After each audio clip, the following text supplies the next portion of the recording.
샬롬 샬롬 샬롬 샬롬 샬롬. 하나님 사랑합니다. 여러분 주 안에서 사랑합니다. 사무엘하 3장 말씀이죠.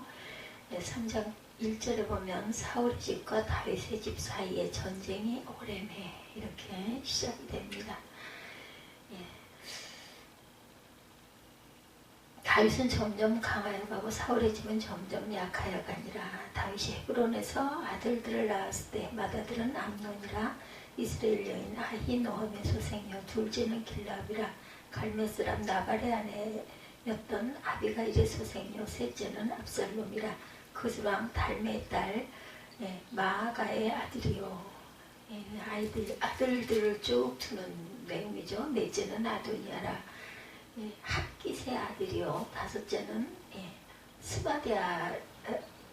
스바데아라 아비달의 아들이요. 여섯째는 이드람이라 다윗의 아내 에글라의 소생이니 이들은 다윗이 헤브론에서 낳은 자들이었더라. 사울의 집과 다윗의 집 사이에 전쟁이 있는 동안에 아브넬이 사울의 집에서 점점 권세를 잡으니라. 아브넬이 권세를 잡는 부분이 나옵니다. 그래서 11절에 보니 이스보셋이 아브넬을 두려워하여 감히 한마디도 대답하지 못하니라. 여호와께서 다윗에게 맹세하신 대로 내가 이루게 하지 아니하면 하나님의 아브넬에게 벌 위에 벌을 내리심이 마땅하니라. 그 맹세는 곧 이 나라를 사울의 집에서 다윗에게 옮겨서 그의 왕위를 단에서 부일세발까지 이스라엘과 유다에 세우리라 하신 것이라 하네. 이렇게 나오죠. 사울에게 첩이 있었으니 이름은 리스바요 아야의 딸이더라. 이스보셋이 아브넬에게 이르되 내가 어찌하여 내 아버지의 첩과 통관하였느냐 하니 아브넬이 이스보셋의 말을 매우 분하게 여겨 이르되 내가 유다의 계머이냐. 내가 오늘 당신의 아버지 사울의 집과 그의 형제와 그의 친구에게 은혜를 베풀어 당신을 다윗의 손에 내주지 아니하였거늘 당신이 오늘 이 여인에게 관한 허물을 내게 돌리는도다. 사울의 후궁이죠. 후궁과 통관을 했어요. 아브넬이. 그것을 이스보셋이 나무라자 내가 그것도 못하느냐 이런 식으로 얘기합니다. 한평생 돌을 다듬어 조각을 하고 집을 짓고 문화재를 보존하는 석공 명장의 이야기입니다. 돌에도 결이 있다는 거예요. 아마 돌에는 결이 있다는 얘기 처음 들어보는 분도 계실 겁니다. 결을 따라 다듬거나 자르면 돌이 쉽게 다룰 수 있다는 거죠. 그러나 결에 어긋나게 저는 돌은 다듬어 보지 않았지만 쇠고기, 돼지고기, 고기를 자를 때 거꾸로 자르면은 좋지가 않더라고요. 보면 잘 안 잘라지기도 하고 부서지기도 하고 합니다. 이런 것과 아마 같은 원리일 것 같아요. 결이 있어요. 그런데 내 문제는 나는 내 인생의 결을 모른다는 데 있습니다. 결대로 살지 않으면 이런 일이 일어나겠죠. 결대로 살면 인생이 풍요로워지지만 거꾸로 살면 인생이 부서집니다. 내 인생의 결이 어떻게 되어 있는지 잘 모르는 게 문제죠. 하나님만이 내 인생의 결을 아십니다. 왜요? 나를 지으셨기 때문에. 그렇죠. 욥기 13장 10절이죠. 유명한 말씀입니다. 그러나 내가 가는 길을 그가 아시나니 그가 나를 단련하신 후에는 내가 순금같이 되어 나오리라. 내가 가는 길을 그가 아십니다. 따라서 하나님의 인도함을 받는 것이 최선이죠. 만일 우리가 하나님을 믿는다면서 그것만은 안 돼. 이것만은 놓칠 수 없어. 꼭 이렇게 가야 돼. 이것만은 건드리지 마세요. 라고 말한다면 결대로 사는 것이 아니겠죠. 그것까지 부정해야 한다. 이유가 분명합니다. 하나님만이 나를 지으셨기 때문에 나를 아시기 때문이에요. 내가 어떤 걸 잘하고 어떤 것의 특징을 가지고 있고 어떤 것을 해나가야 할지를 알고 지으셨다는 거죠. 고문에 우리는 결대로 살아서 그 삶이 점점 강해진 한 사람 다윗이죠. 사무엘하 2장에서 사울왕이 죽자 다윗이 헤브론에서 유다 왕으로 등극을 하고 사울왕의 군장이었던 아브넬이 마하나임에서 사울왕의 아들 이스보셋 북이스라엘 왕으로 세운 과정이 나와 있어요. 사무엘하 2장에 다윗 왕가는 이스라엘의 12지파 중 오직 유다 지파만을 중심으로 세웠고 이스보셋은 나머지 지파들을 장악하고 있었습니다. 그러니 11대 1이죠. 이스보셋을 북이스라엘의 왕으로 세운 과정. 다윗 왕가는 이스라엘의 12지파 중 오직 유다 지파만을 중심으로 한 지파 유다입니다. 이스보셋은 나머지 11지파. 그러니까 사람 수로 말하면 다윗에 비해 이스보셋이 훨씬 많고 지파도 11배 정도가 된다라는 거죠. 그럼에도 불구하고 본문 사무엘하 3장 1절에 다윗은 점점 강하여 가고 사울의 집은 점점 약하여 간다라고 말하고 있어요.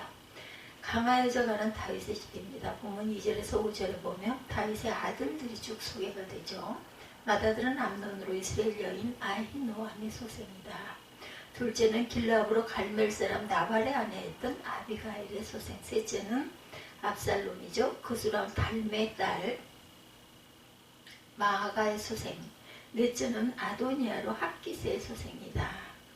다섯째는 스바디아로 아비달의 소생이다. 여섯째는 이드르암으로 에글라의 소생입니다. 이렇게 전부 엄마가 각각 달라요. 배다른 형제들이 모였어요. 6이. 왜 본문은 이렇게 다윗의 아들들을 이렇게 누구의 아들 이렇게 소개를 했을까? 단순히 어떤 아들들이 몇 명 있다는 것을 알리는데 목적이 있지 않아요. 그것은 다윗의 집이 번성하고 있다는 신뢰를 들어주는 것입니다. 고대 사회에서 다사는 번영의 척도입니다. 예를 들어서 유명한 사사 기드온은 자식이 70명이죠. 사사기 8장 30절에 보면 기드온의 아들이 많음으로 그의 몸에서 낳은 아들이 70명이었고 성경은 다윗의 왕조가 이렇게 헤브론에서 아들들을 얻으며 든든하게 세워져 가고 있음을 밝히고 있습니다. 그런데 사울의 집은 어떻다고 점점 약해져 간다. 북이스라엘의 왕국의 실력자인 아브넬과 왕인 이스보셋이 분열하게 됩니다.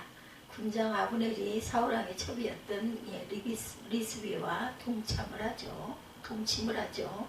사울왕의 보금이나 첩을 아내로 삼을 수 있는 권한은 왕의 계승자에게 있었다고 그래요. 그 시대에는 아브넬이 사울왕의 첩과 동침했다는 것은 곧 자신이 왕의 계승자임을 선언하는 것과 같다.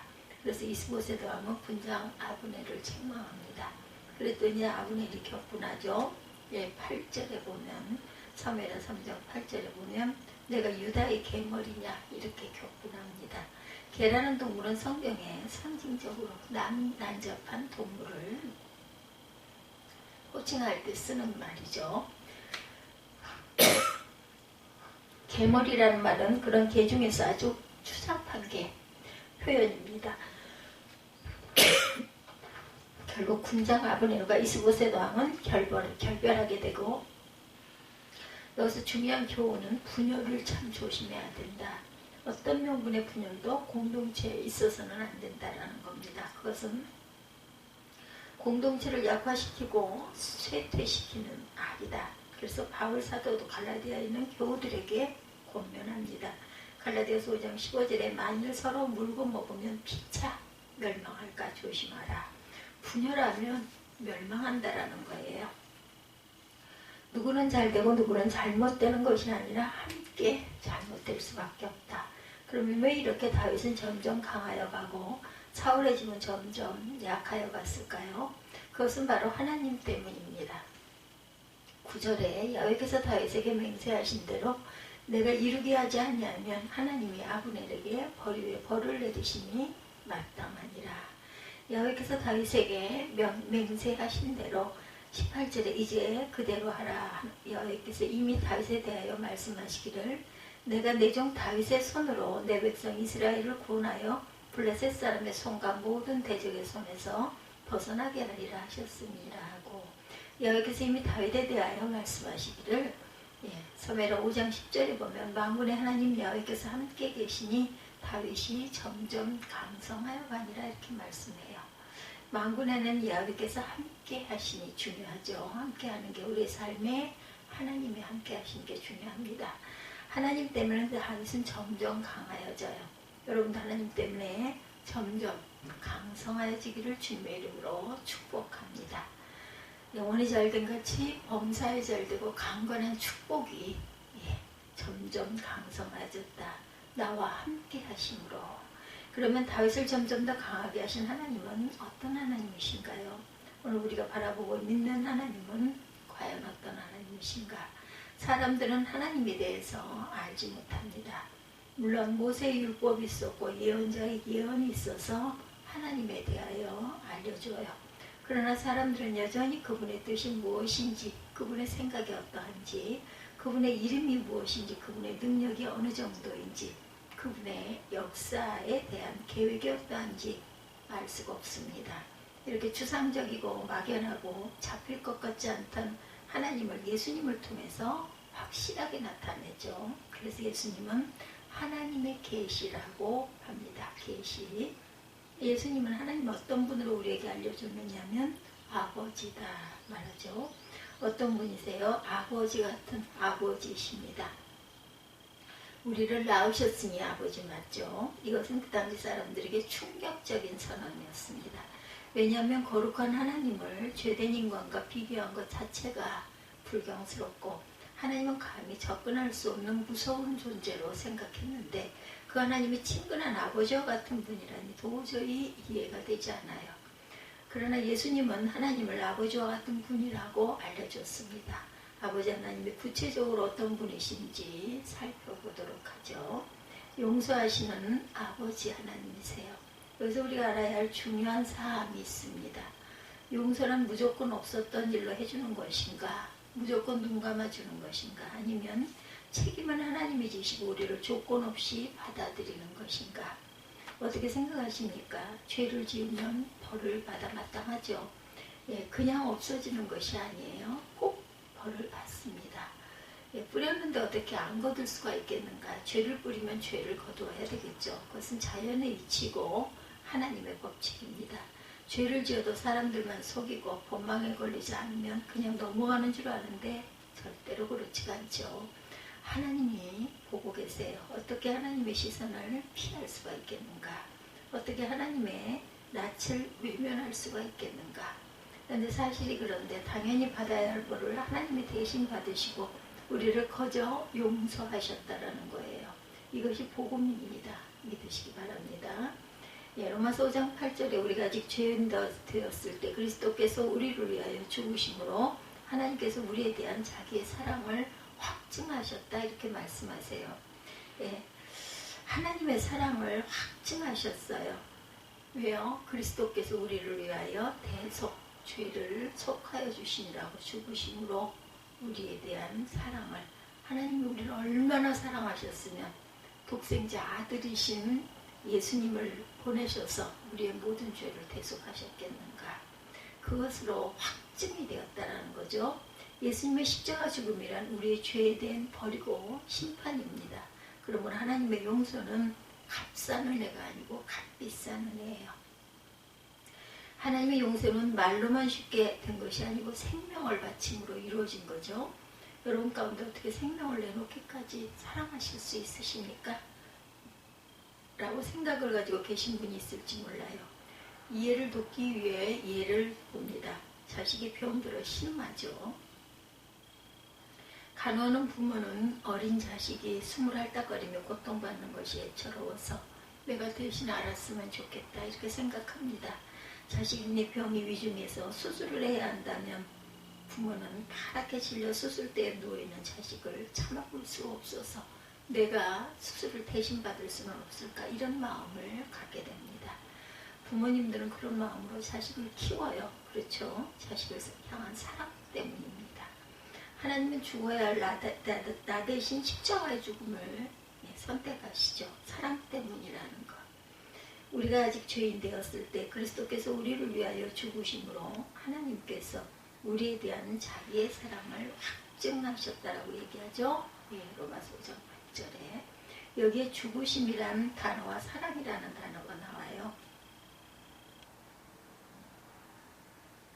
사랑의 깊이는 희생의 분량과 정비례합니다.